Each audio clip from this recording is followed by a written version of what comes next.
সুরা ফাতিহা করছেন। সূরা আউযু বিল্লাহি মিনাশ শাইতানির রাজীম। বিসমিল্লাহির রাহমানির রাহিম। আলহামদুলিল্লাহি রাব্বিল আলামিন। আর রাহমানির রাহিম। মালিকি ইয়াউমিদ্দিন। ইয়াকা না'বুদু ওয়া ইয়াকা নাস্তাঈন। ইহদিনাস সিরাতাল মুস্তাকিম।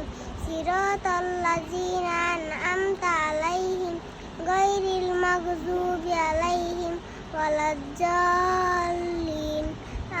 আমিন। মাশাআল্লাহ মাশাআল্লাহ, খুব সুন্দর। মাশাআল্লাহ মাশাআল্লাহ। ছোট বাচ্চা, ছোট অনেক বাচ্চা অনেক ইনশাআল্লাহ সুন্দর এক হয়েছে। খতম করে মুকাম্মল করেন, এক খতম হয়েছে এদের। আর পুরা মখরজের সাথে একদম সম্পূর্ণরূপে সহি শুদ্ধভাবে পুরা কোরআন এরা একবার খতম করছে। তারপরে আরো হয় আছে ইনশাল্লাহ, এরা হাফিজা হব। আপনারা সবাই দোয়া রাখবেন ইনশাল্লাহ, যাতে অল্প সময়ের ভিতরে এরা ক্লিয়ার করতে পারে। আমিন আমিন।